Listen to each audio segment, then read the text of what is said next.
Hey everyone, welcome to this explainer.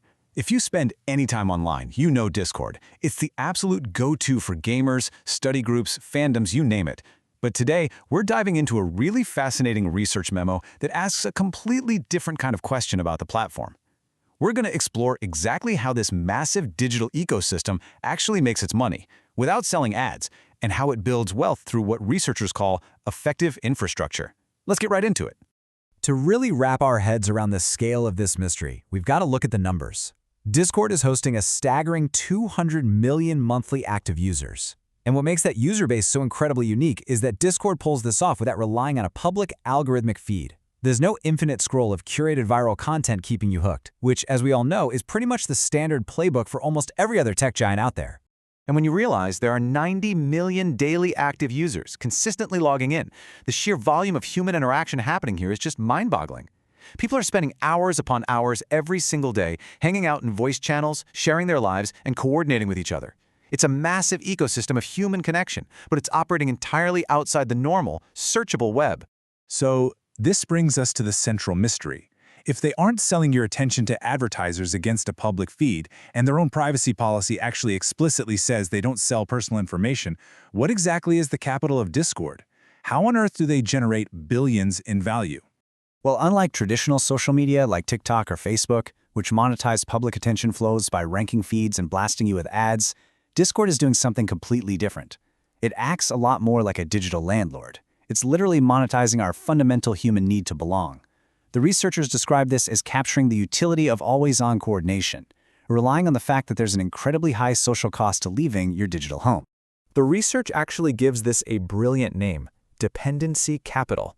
Basically, your tight-knit friend groups and your daily digital habits become Discord's private asset. The real capital isn't just user data, it is privately owned social coordination capacity.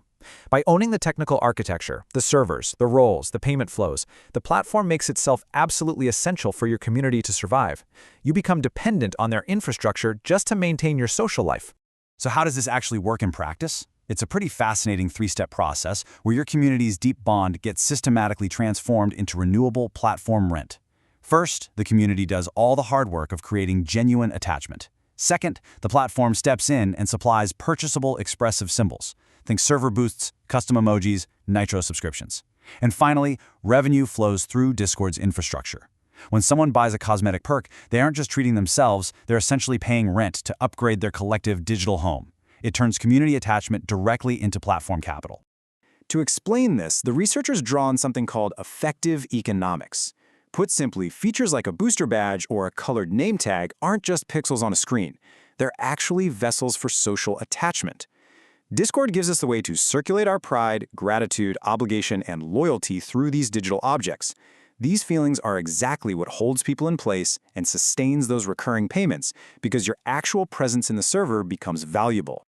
But an economy this massive requires constant maintenance. So who exactly is keeping this whole affective engine running? This brings us to a concept called social reproduction. It's the idea that our economy secretly relies on immense amounts of unpaid labor just to keep daily life and communities functioning. Because make no mistake, even in digital spaces, these massive ecosystems require constant daily care. When we map out a typical server's hierarchy, we immediately uncover this invisible labor force. We're talking about largely unpaid volunteers absorbing massive amounts of burnout to keep these spaces safe and valuable for the platform.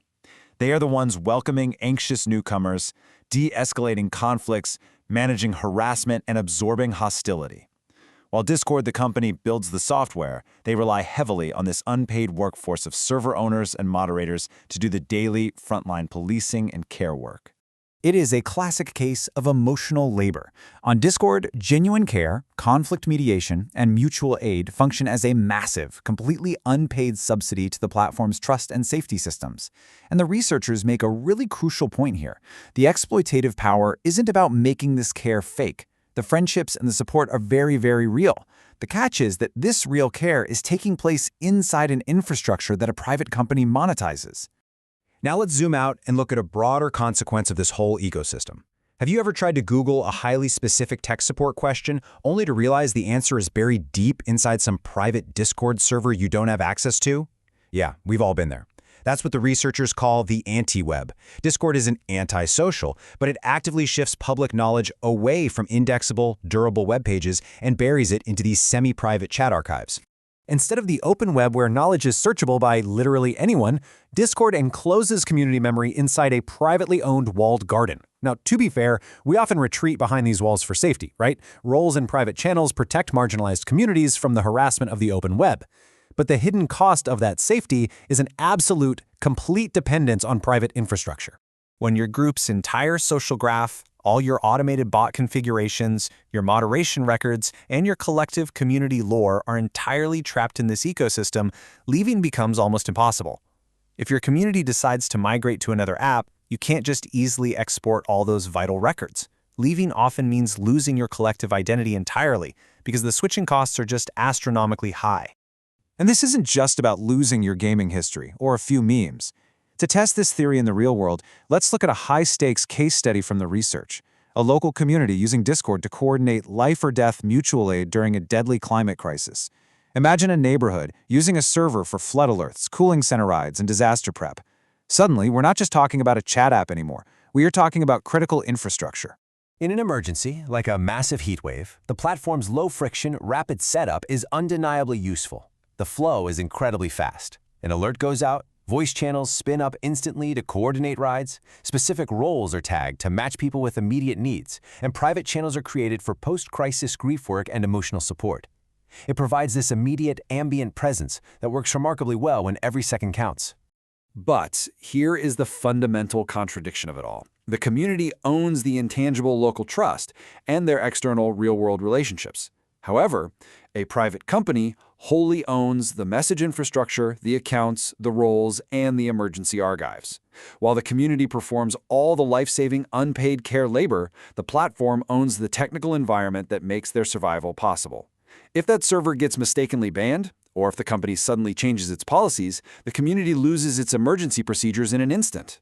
This is exactly why researchers are urging organizers to separate their durable capital from their platform-trapped capital.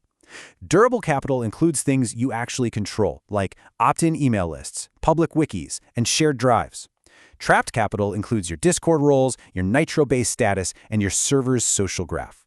The big takeaway here is that while Discord is fantastic for rapid community formation, it should really never be a community's sole archive or only line of communication.